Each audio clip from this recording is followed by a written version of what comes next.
Thank you so much for the kind introduction, for the invitation. I really appreciate that. And my job really today is trying somehow to share my passion, my interest in this research topic and build a bridge, because I assume that none of you is really, let's say, an historian, or I assume you are working mostly on modern topics. And what I want to show in a way is that when we apply a more historical lens, we can suddenly discover really amazing insights and find exciting forerunners who in a way have shown us the way toward the future. So my general premise always, whatever I do, is I always argue the future is in the past. The past is the key to the future. Not today, but the past. So we need to know what happened in the past, how we overcame problems, how issues were addressed, what happened then, and then hopefully we can move through those things, thinking through those things critically, and thereby then build a base for understanding for the future. So my topic today is focused on women. I have expanded the title slightly in order to give you more of a sense of continuity. So I will focus first on the historical condition. What do we know about women in the past? Then I will focus on the Reformation itself. And then I've included a number of additional references to give you a sense of the continuity, the tradition from which we have really come from and where we are today.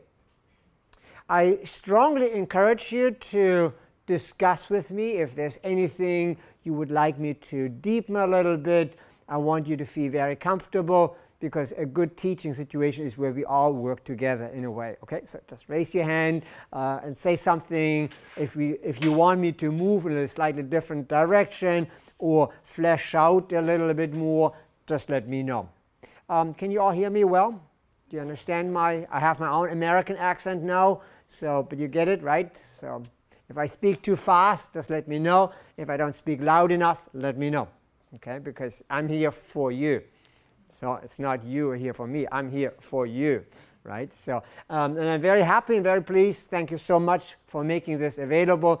As a researcher and as a teacher, for me it's always very exciting. I just love it just to share some of my own research, because that's one of the, for me at least, one of the most exciting, most wonderful things. I would like to start with some general reflections and bring you up to speed of the general discussion. This is a topic in which I will focus on the lives and works and words by women, of women, for women. And why would that matter in general? We have focused for hundreds of years in our research on the center. We have always looked at the way how men have done this or that. We have always focused on how the majority has done this or that. In my context, that would be the typical Anglo-Christian white men. And today, of course, we're in a very different world. We focus much, much more on marginal voices, on alternative voices, on the multiplicity of voices. So in my context, we are very, very interested in minority voices. We want to find out what Latino American writers have to say, what Chinese American women have to say, and so forth, in order to get the whole picture. After all, we are living in a world today, as well as in the past, where at least 50% women and men. So it makes no sense from my perspective, just to mute those voices. Those voices need to come out, and they are out. I mean, we are living really in a very exciting and exciting time where we have so many different new voices, but we need to understand the past, how that struggle achieved that point where suddenly things changed radically. Does that make sense? So it's that's a theoretical base, and I know we live, of course, in a world today where lots of countries do not have the same rights. So I come very much from a Western perspective where we just simply assume those things. If you have a different cultural background, let us know, and then maybe we can discuss that. But we are dealing here with the beginning, if you will, of the women's liberation movement. The struggle for freedom, the struggle to allow all members of society to participate in the discourse and to find their own voices. That's where we are, hopefully. Well, still not quite there, but this is an ongoing struggle. So the historical case that we'll look at will be a wonderful lab situation, kind of a theoretical model, and then we can see how this then applies to us or to different countries. And maybe you can share some of your insights from your own background. It is, some people might say it is just an attempt to offer new perspectives, just to get a new perspective, new understanding or insights, but it is more than that. It's not just curiosity, it is a necessity. We just have to have the other voices in order to understand really the complexity of society. So there's really a fundamental issue. We're dealing with alternative voices, different voices, but they contribute to the same discourse. Not quite sure whether you're familiar with that term, discourse. Do you know what I mean with discourse? It's, right? It's a public struggle, debates about issues, and in our context it pertains very much to the Protestant Reformation. And since it's now 2016, so you know next year there will be worldwide, there will be lots and lots of events celebrating the 500th anniversary of Martin Luther's 95 Theses. So we in Tucson will do a lot of things too. We are one of the research centers, major research centers in the world on the Protestant Reformation. We have a specialized center where we had Heiko Augustin Obermann, the leading Luther specialist. He passed away a couple of years ago, but that center continues. So sometimes you just don't know where the real research takes place. It's not just Germany. I mean, as much as I love Germany, but sometimes other universities have big research centers as well.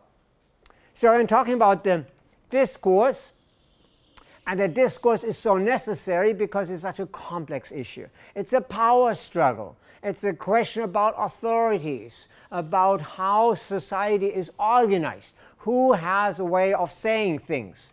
So it's the power structure. It's a question also regarding the individual. Who are we? How can I find myself? Everything I will discuss ultimately will pertain to yourself, your identity. And those who can speak up for themselves for whatever reasons or purposes they will find themselves. So it's a struggle really, a universal struggle. If you don't know who you are, if you don't have a position, you are no one. But if you have a position, you gain identity. And so the struggle by those women is an important struggle to find themselves in the larger Christian or religious context. I can only speak, of course, from my background about the Christian perspective. I do not know really much about similar struggles, let's say in Islam or Hinduism or Buddhism. They might exist, but I don't know too much about that. But maybe you can share. And then crucial, I think, for everything we are looking at is, and this is a little bit political, you could always say the way how majority male society views and regards women characterizes that society. So if you want me to learn something about your society, just tell me how do you treat women, and I will be able to tell a lot about your society. So that whole discussion reflects upon in the entire world. Yeah? So the way how women are treated today tells me a lot about each individual society. And then within the discourse of religion, it is even more troublesome and complex. Does that make sense? Would you agree with that statement? Tell me how you treat your women and I'll tell you who you are. Yeah, I mean, this is one of the major issues, at least from the perspective of the West, where we look at Islam sometimes with some troubles, because we have different viewpoints there. But that's an issue that concerns very much, let's say, the Arabic world, where you have different countries with different power relationships. So it's a matter that needs to be discussed. But let me now start with the concrete material. I want to take you through various stages and go really as far back as I can. I could go back easily 1,000 more years, but just to have a very solid frame, I'll begin with the history of women writers as far as we know of them. Just to build a base, and then I turn to the Protestant Reformation. What we discover or have discovered in the last, 50 years or so is that the focus on women, in whatever way you do, pertains to social issues. It's just simply a social situation. How do they live within their society? This is an historical issue. What do we know about the past? And to study women in the past allows me to profile that society much better than if I just read through what men had to say. The power struggle is always something very significant. To what extent did women have political influence? You know, I come from the United States, so you know Hillary Clinton might not become the next president. You know, there is a, yeah, I hope so. I mean, you know, I'm very left-leaning, I'm sorry, but it is an issue. We never have had a female president. You know, Iceland had, Israel had, India had, maybe South Africa, I'm not quite sure. But you know, we are far behind the curve. America is far behind. So let's see what happens in this November election. But I see these things, these political discussions, in a historical context. So we need to understand that so that I can understand the situation today or for tomorrow. What I do most in my work is that I use literary texts. And whatever position you might have with respect to literary texts, my response would be, they are of course normally fictional, they are not necessarily factual accounts, but they allow me, whatever it might be, poetry, plays, but also treatises or romances, whatever, they allow me to understand what people were thinking at a certain time, what ethical values they had, for example. And that's much more important to understand morality and ethics of a certain society than to know historical dates, battles, and so forth. They are important too. But what really matters is how society functions. And ethics and morality are reflected in literary texts. And power structures are also reflected in literary texts. They are fictional, hence it's much easier to work with them. They don't pertain to you directly. It's just sort of what you project, okay? You just read it. And then I look at it, well, who is reading what? And that allows me to understand much more the situation. Also, to a large extent, the role of women in religion. Did they have the same rights as men? There's a whole school of thought that discusses that. It's extremely important. I will bring that in a minute. The question also pertains, did women contribute to the discussion of the arts? Were they involved? Were they artists? Yes, of course they were, but how much were they involved? So these things I can address a little bit, and also it might come a little bit as a surprise. Nowadays, we also, in the last maybe 15 years, we're discussing increasingly the role of women within medicine in a historical perspective. How much were women involved actively as healers, as gynecological experts, and so forth. So there's a lot of very interesting new information coming through. And just for your own sake, I would like to refer to this really excellent reference work, which I enjoy a lot, which covers a lot of those issues that I've listed here. So the Oxford Handbook of Women and Gender in Medieval Europe. So Judith Bennett is a very well-known historian, and Ruth Masso-Caras. Also, she has focused primarily on history of sexuality, masculinity, identity, sexual identity in the past. So these are two really outstanding scholars, and so this is a wonderful reference work. And from my perspective, these are some of the major research topics. I don't think you need to list or write them down. We'll discuss them further later, but it just sort of as an indication how widespread the focus can be. So you can simply replace the word women with minority voices, and then suddenly you can realize how intensive and complex the discourse could have been. Let's say women as craftspersons.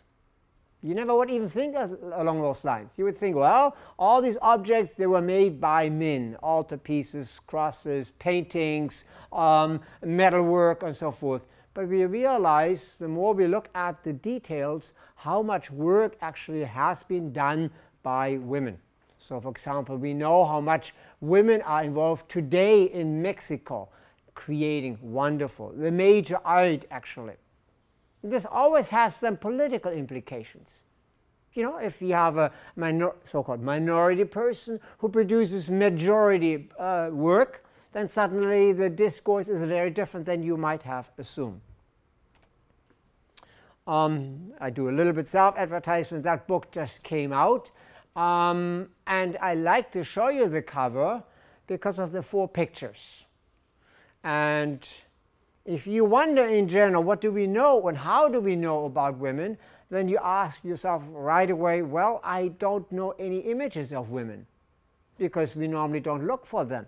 These are all women that I found in medieval buildings. One is at Tewkesbury near Bristol, and the 3 others, right, and then the bottom were paintings that I found in the Bristol Art Museum. And so it is just simply a matter of your eyes opening up. If you don't think along those lines, you don't see women. But if you start thinking, you suddenly see lots. It's just the same thing with minority positions. So, and the fact that we have such wonderful images of women shows me at least that at that time already there were lots of very representative women, powerful women, who had the means available to be painted. Yeah? So that is all money. These were all powerful, influential women. So the myth, the modern myth that we have, that these women were completely muted and silenced or marginalized, well, that is a modern concept. It doesn't apply to the facts. So to some extent, I'm talking really about a modern power struggle. That's a power struggle that takes place within the universities. Do our colleagues accept the minority voices or not? Are we willing to research according to the new perspectives? That's exactly what I'm presenting. I'm presenting the minority voice. And try to show you, certainly, that everything that has been formulated in the past was formulated by the majority voices, and suddenly the minority voices come through. It's a matter of a personal decision. Are you willing? Are you interested in allowing the other voices to come through? And yes, they are. They just exist. You just have to allow them to come through. For that reason, I'm looking now at a historical case. And surprisingly, to talk briefly about the world of religion. Is any of those names known to you? Have you ever seen any of those names? If not, maybe not. I don't see a reaction on your part. Hildegard of Bingen. Catherine of Siena. What do you associate with her? Saint. Yes. And how do you become a saint? So something major must happen. After your death or when you're still alive, a miracle healing has to take place. We just had 2 or 3 cases in the last few years where the Pope declared 2 individuals, one Hildegard of Bingen and Father Damien from Belgium, who died in Hawaii. He was taking care of lepers. And they were indeed medically proven miracles. So somebody with absolute death waiting for him or her, pancreatic cancer, for example, there is no healing possible. Once you have pancreatic cancer, you have maybe 6 months. That's it. And there were miracle healings the doctors couldn't explain. And that's the same thing with Catherine of Siena. So that means if you are declared a saint and it's a woman, that means there must be a lot of respect for certain things. Now, but more characteristic of all these women is they were mystics. These were women in the Christian church as abbesses, as nuns, and many other functions. But they were all graced, whatever that might mean. I'm not speaking from personal experience, but they were graced with something extraordinary that gave them the highest power in this world. So Hildegard of Bingen had a vision of God. And she wrote it down after many, many years of waiting. And then later, when she was 40, she finally shared it with the Pope. And the Pope said, a little facetious, holy cow, my God, what happened there? So anyway, he accepted her and he said, God spoke to you. God never spoke to me. Even though I'm the Pope. So in other words, these were women who were accepted, were acknowledged, were recognized as major mouthpieces of God. With one exception, Margaret Porred. She had a conflict with a bishop, a French bishop who didn't like her, and there were conflicts, so at the end he just had her burned at the stake. So it's a dangerous thing. You know, the more power you have, the more dangerous it gets. The more you rise to the top, the more enemies you have. But all these women, and there are many, many more, and they lived in the 12th and 13th centuries. We have also a few in the 15th century, such as end of the 14th century, Julian of Norwich, who could establish an incredible power base. We don't know why. Just they had visions. And they suddenly talked about different things. Things different from this world. No one could verify, but it sounded so incredible that they were ultimately acknowledged. It ended roughly in the 15th century or so.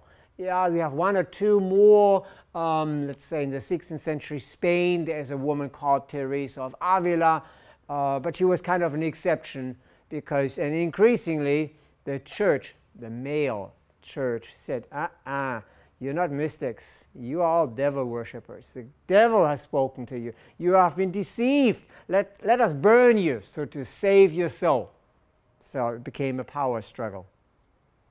Very, very interesting. So religious visions can have very dangerous consequences. I mean, think of, let's say, even Christ. Well, what happened with him? Ended up at the cross, crucifixion. So you see the power element that I'm trying to bring out here. That movement is very significant as a base for what I will discuss at the next stage, moving to the Protestant Reformation. But there already was a major tradition of mystical visions. Not only women, I have to admit, okay? So let's not get wrong here. There were also some major male mystics, particularly here in Germany, Heinrich Seuse or Henry Suso, Johannes Tauler, and primarily Master Eckhart, an incredibly profound theologian. He was so profound that he was almost treated or regarded or condemned as a heretic because he had such an incredibly different viewpoint. And he said, the only thing I can say about God is that he doesn't exist because I don't have human words. So I cannot use human words in order to say something about God. It doesn't exist in my language. Hence, he gave the highest praise to God by saying God doesn't exist, at least in the human dimension. But there is, of course, for him, another world. Anyway, so just to indicate, these people stirred up enormous interest in their times, and they stirred up the political structure. So religion, visions, and gender suddenly intertwined in a very, very interesting way. And so what I have here at the bottom is a statement, and I wonder whether you understand that word, which is extremely important for religious studies. Mystics brought the numinosum into the life of ordinary people through their personal visions. Do you know what the numinosum might be? Ever heard that word? You all study somewhat, I think, religion, right? This is to some extent. So Rudolf Otto was a major German religious scholar in about 1910, 1920, and he called the experience of God the numinosum. In modern English, we would say the ineffable, or even more powerful, the apophatic. The apophatic, that's an adjective you might want to include in your vocabulary. The apophatic means a world for which you have no words. A world where you know it exists, but you cannot really talk about it. But you know it exists. That's a numinosum. And so these mystics were all talking about it, and the less evidence they only had their personal witness accounts, the more power they gained. We need to keep that in mind because it had a deep influence on Luther's own teachings. Luther was deeply influenced to some extent by those mystics. We'll talk more about that in a minute. So another group of women developed in the 15th century, mostly northwestern Europe, so modern-day Holland, Belgium, but also the Rhinelands and a little bit northeastern France, the so-called Beguines. These were women, and now we move into the 15th century, mostly 15th, a little bit 16th centuries. These were women who decided to dedicate their life to God in a community, but a secular community. So they didn't take vows. They did not live within a monastic order. They were not Benedictines. They were not Franciscans. They were not Dominicans. They were just women living in a community. They wanted to move away from society, but yet still live within society. So what I'm showing you here is the so-called Beguine court. So a larger but in-walled territory where maybe, I'm not quite sure, maybe 40, 50 houses are all arranged, and those women live then in a community. So they're still, to some extent, in existence. Ghent has a major one. In Brussels, I think there's a little one.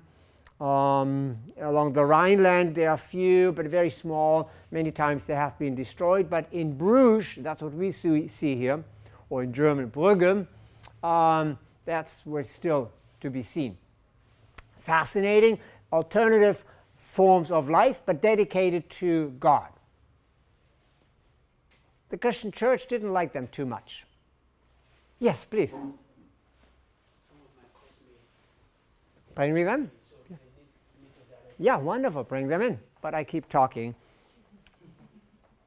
But we also have in the 15th century is an emergence of secular writers. In my book, I deal with some of those. I need them as a base for the discussion of women in the Protestant Reformation, because it's always the Word. You have no access to religious power if you don't have access to the Word.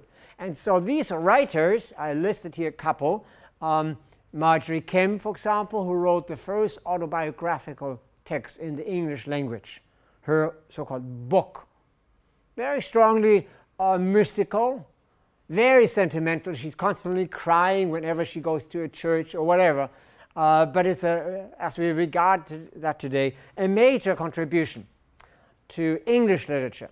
Then her contemporary, Elisabeth von Nassau-Saarbrücken, a major writer who translated French novels into German.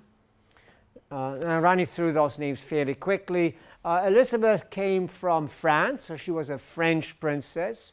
Eleanor was a Scottish princess, who was raised at the French court and married an Austrian prince.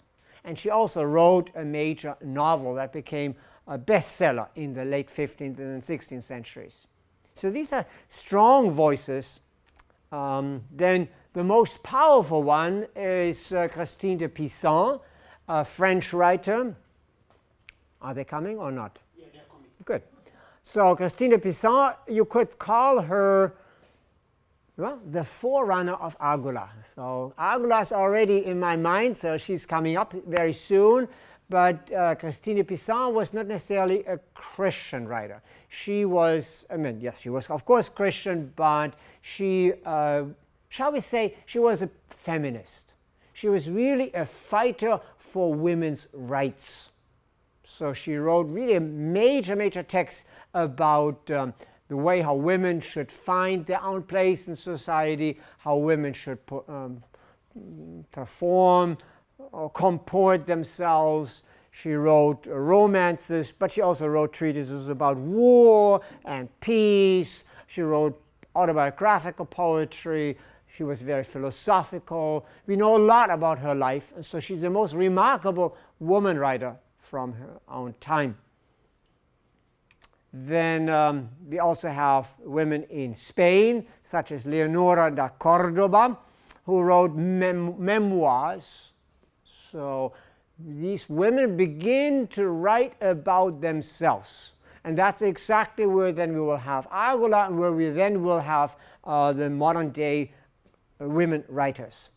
And most interesting for me is this Hungarian woman, Helene Kottáner, or Kottánerin, after her husband's name. So a Hungarian woman who was heavily involved in the politics of her time. Her lady, there was the Queen of Hungary. She was a Habsburgian. She was called Elizabeth. Had lost her husband. The magnates of Hungary wanted her to marry the Polish prince. She said, no, that's not such a good idea. The Habsburg could lose in Hungary. But I'm pregnant, and the doctor's telling me I will have a boy. Of course, they couldn't quite tell, but it turned out to be true. And then all she needed was, I'm talking still about the Duchess, the Queen, she needed the Hungarian crown. So she sent Helene to the castle where the crown was deposited, and she stole the crown and put it into a pillowcase, and then they raced away in the middle of the night. It was winter, had to cross the river. One of the coaches broke through the ice, and they were afraid of losing everything. But within 1 hour, when the boy was then born, the crown was delivered to her, and so for some time, this woman, Elizabeth, could maintain herself. Wild, adventurous story, if you will, but Helena wrote about it. And she was so proud of her own role in the political sphere. So it's not a major literary text, and many people, even here in Germany, don't know it. She wrote in German. But it's a stepping stone to what is coming up very, very soon. So you're all still with me, right? Yeah, we have a good, I hope, sort of a structure, logical, and trying to build the case. And the next one. We do also have then, just before the Protestant Reformation begins, the emergence of major female intellectuals. So women who knew already different languages, Greek and Latin, and they got involved in the discourse with other learned people. So this is an Italian, Laura Cerretta. You notice we're just getting almost to the Protestant Reformation. Then let me just jump over this. And then comes, of course, the Protestant Reformation for many different reasons. That's not the topic here. This would be a lecture. I mean, just unnecessary, right? But I'm happy to answer any question about the reasons. But I need now to build a connection to women who got then involved in the Protestant Reformation. This woman is not necessarily important as a writer. We have virtually no writings from her. She was, however, Martin Luther's wife. And without her, basically the Protestant Reformation would have failed, because she ran the show. Without her, he would have failed utterly. She was very competent administrator. She was the logistics officer, if you will. And without her, Luther would have failed in many different respects. And at least we have a wonderful portrait of her. The fact itself that we have such a wonderful portrait of her indicates the respect people had for her. So they understood, the contemporaries, that without women in their lives, things would not work out. And anyway, it's important to remember that the Protestants said one of their major battle cry was the Catholics, they already called themselves the other church, lives by its principles of celibacy. So the clergy is not allowed to have sex. No wives, no girlfriends, no sex. And so, and the Protestants said, none of you Catholics can maintain that vow. You all pretend. We, as Protestants, of course we marry, because we go by the principles as formulated already in the New Testament. Better to marry than to burn. So sexuality, as they were saying, is such a strong drive in human existence, we cannot and we should not repress it. Refer to the wedding of Cana and then it's all fine. So we have then suddenly a lot of women involved in the entire Protestant movement. But not just simply as wives or friends, but also as very energetic contributors. So here is the big name. Argula von Grumbach was basically unknown, let's say 20 years ago. She was just lost in the archives. No one in the entire world had heard her name. There were no entrances for her in dictionaries, in encyclopedias, and any kind of reference works. I remember I was involved in a 2-volume dictionary or lexicon of medieval women writers, medieval and early modern women writers. It was edited by Catherine Wilson. And she had, I don't know, maybe 200, 250 entries or so on women writers. And there was suddenly one no one could handle. They knew nothing about it. And so she asked me, could you try? And I said, oh, well, we'll try. And it was called Argula of Grumbach or something like that. So the name was completely wrong. So I had first to make sure, figure out who is this name. How did I find out? Well, there was a major war going on in the 16th century, however local, in Bavaria, and so-called Grumbachsche Händel, so strife involving the Grumbach family. So there was a man, and he was recorded. And from this man, he was a brother, I could then find the sister. And then I went to Wolfenbüttel and started digging in the archives. I went through the catalog cards, oh my goodness, year by year, I mean thousands of cards, and I tried to find that name, and suddenly, whoo, there was one text, there was another text by her, another one, oh, and I was so excited about it. And since then, research, of course, has kicked off, and we have now wonderful editions and studies, and that's what we will then deal with later after the presentation. We'll turn to one of her major texts. And hopefully we can then discuss this text together and get a good sense of really what made it possible for that woman, at least for a very short time period, to get so much fame. She had a tremendous fame because it was regarded as very unusual and not even acceptable at that time that a woman got involved in the religious discourse. And yet she did. Basically, she had, as we can learn later, she had received the Bible from her father. It was not Martin Luther's Bible. There were lots of German Bibles, translations, already since the late 14th century. We know about 35 or so different translations. But they were all based on the Vulgate. Do you know the term Vulgate? What is the Vulgate? Help me. Latin translation. Yes, based on what Jerome had put together in the 4th century. And that Vulgate is very different from what we have today, because Martin Luther came and said, you have the wrong Bible. I have to go back to the original text, so the Greek text. So that's then the famous 1522 September Testament, because there he suddenly had the Greek Bible as put together, edited by Erasmus of Rotterdam, and then he translated from Greek into German. So that's a different story. Argula already had a German Bible, and we'll see later in our discussion of the text what an expert of the Bible she was. Just incredible how she could play with various elements. But anyway, she suddenly heard that a young man at the University of Ingolstadt had trouble, deep trouble. Do you know where Ingolstadt is located? Yeah. It's north of Munich. That's where Audi has one of its headquarters.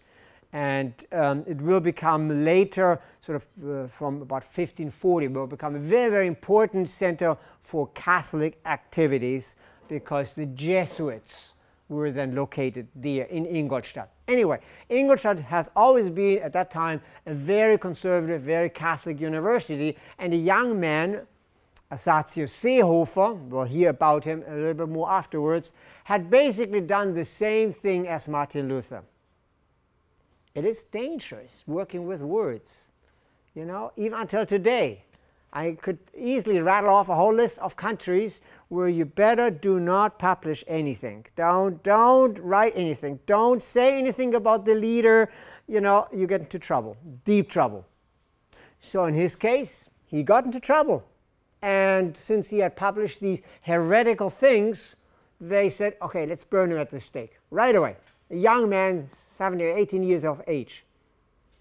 So she got totally upset about that, and hence got involved and launched a whole series of public statements and got deeply involved in the, let's say, Bavarian Protestant Reformation by means of her words. We'll study her words a little bit later, but let me go back just a little bit. What have we learned so far? We have learned that whenever women were able in the past to gain access to the Word, whether through divine mystical visions or because they were driven by their own interests, they gained power. So in other words, the written Word is power. Whoever controls the Word holds power. Would you agree with me in this regard? You know, when you can write well, when you can reach out to the people, when you have the right ideas, you have the power. It doesn't matter where you're from. It doesn't matter what race, age, gender. If you have the Word, you have the power. So basically, all we're talking about is the Word. And for that reason, I've talked about these women in the Middle Ages. There are many more, by the way. Then I've talked about women in the 15th century who continued with that very strong drive to express themselves, which, by the way, continues until today. Think about some of the major writers we have today. They're women, or it's a mix, of course. And so this really plays very strongly into the entire movement of the Protestant Reformation. So in essence, irrespective of Argula, I will come back to her, you could simply say this whole paradigm shift, this entire world revolution, which started here in Germany, then affected the entire world, started out with a word. Who controls the Word? Who has access to the authentic text? And who can claim to have authority? So Audacious did that, and he was immediately banned and then thrown. Later he was thrown in prison. He disappeared. As far as I know, he was not burned at the stake, but he disappeared in prison. Argula, however, got out into the public, and she started using her word and her understanding of the Bible to argue publicly with the authorities, male authorities. And she said, I dare you. Do you understand the English word, I dare you? right? So really challenging people, grabbing their own instincts and their machoism. I dare you, man. So but by means of her words. And there was a huge publicity effect. So her works were published all over southern Germany, however, only for a very few years, because it's very odd. The Protestant Reformation, yes, the Protestant church was very radical, but after a short time, they became very conservative again. It's the same thing with every revolutionary movement. Once they have won their war, they become very conservative because they want to hold on to their own power. Yeah, think about, let's say the Christian church.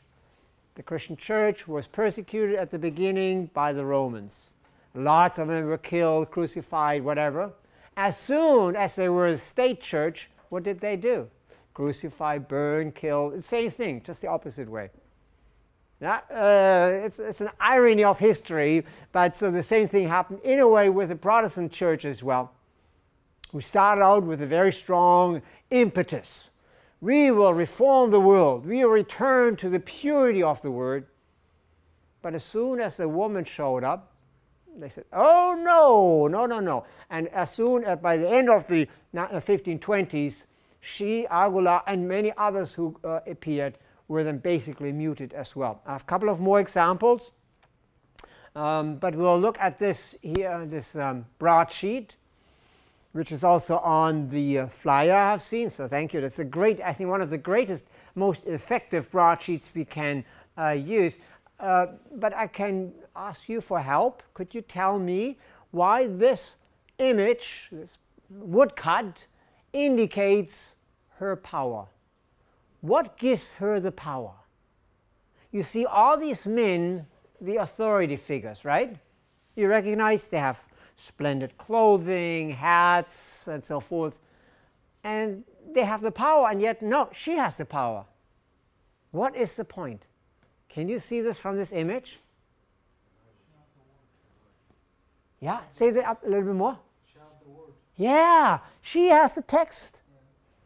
They have only the authority. Yeah, she has the Bible. They also have probably the Bible, but they have never read the Bible. It's closed. It's in their bookcases. Yeah, so what? You have the authority. But if the Bible is in your bookcase and you have never opened it, it doesn't mean anything. And she says, I have the word. And hence, it's a fantastic image, right? She says, I rely on my knowledge of the authentic word. We'll have a wonderful opportunity afterwards when we read our text together. We can see really how this works. But I'm a little worried the time is fleeting, so that's another image of that. And this is just a very nice sort of composite image showing us the many different women active at that time. Once again, Katharina of Bora. Here is Margaret Navarre. There's some English women and so forth. So we have really by the 16th century then an incredible growth of very, very powerful and influential women. In the context of the Protestant Reformation, just want to throw a couple of more names. Those are mostly still stuck and lost in the archives. I found them in Wolfenbüttel, but there's no work on them. We have no really good editions of their texts. I know they exist. Yeah? From Katharina Zell, yes. Yeah, finally, very good. And there's a very odd and interesting thing.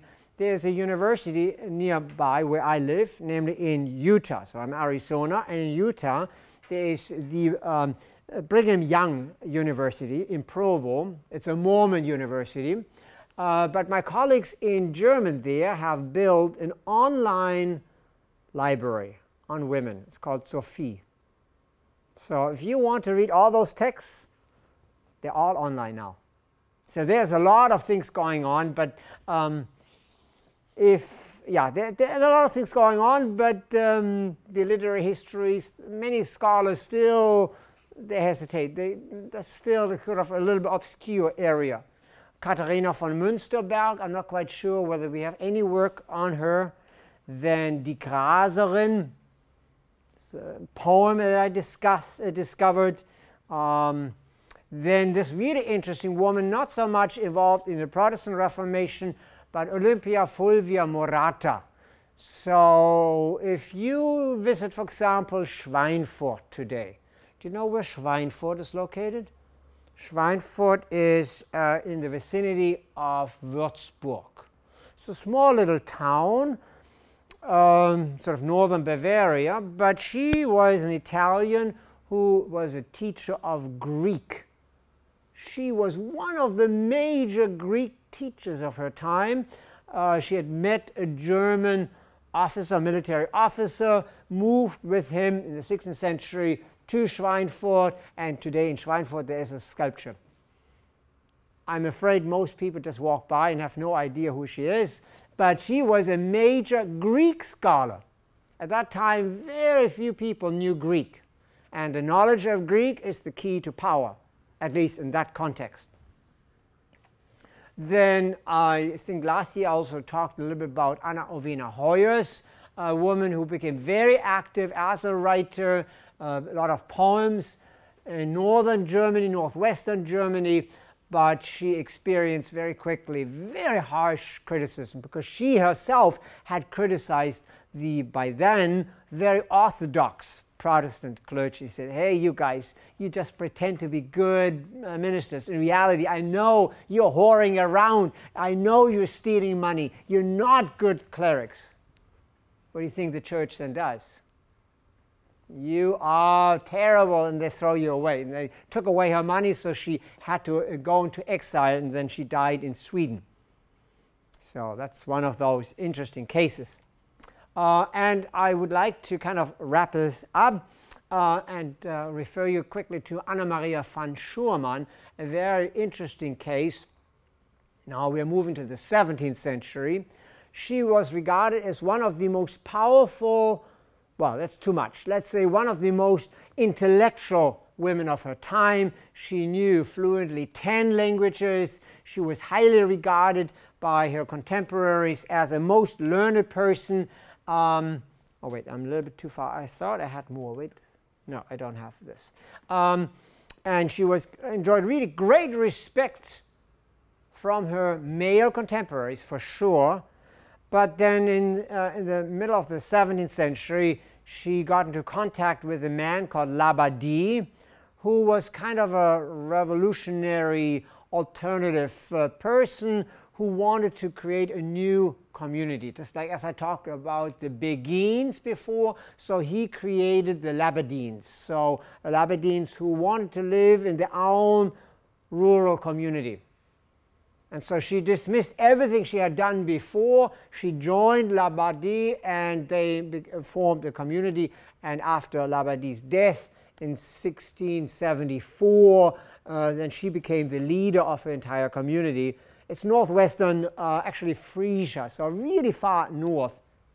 The irony is that all her contemporaries, the intellectuals, said, no, no, that's crazy. We don't want to have anything to do with you. She lost completely respect, although she still knew 10 languages. I don't know anyone who speaks more than 3 or so. But anyway, so to wrap this up, what do we have here? Discussing the entire issue of women involved in the Protestant Reformation as an extremely interesting point, because it allows us to understand the discourse. And that discourse continues, of course. Whether you look at the Shiite communities, whether you look at the Mormon communities, whether you look at Jewish and Hindu or Buddhist communities, it's always the same issue. How much does gender play a role? Of course it plays a role, because either women are accepted or they're repressed. To what extent is there freedom? To what extent is there acceptance?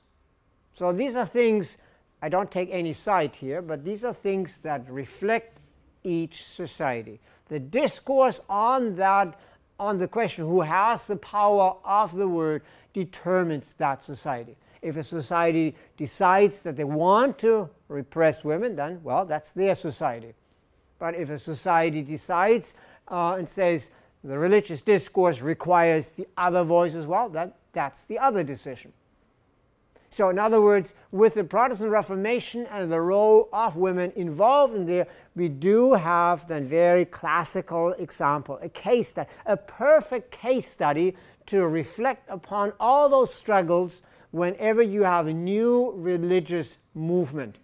And then it's the question how the individuals, how members of the muted voices are accepted. I think I have now too much. I could go on at length. But I think I just end at this point. Let me just run through so you have at least the, I leave all this aside, and I could go well into the 17th and then 18th centuries, but let me just come to, so I want to come to here. In case you have any questions, please contact me. There's also my web page, and actually the text that we will read afterwards is on that web page. I hope that was shared. It's on my page under Reformation, then Women, and that's where I have scanned in or uploaded the scanned document. So I think I've talked now enough. Now it's your turn. And for this, then, thank you so much for your interest. I hope we can enter then a little bit of a discussion. Thank you so much again.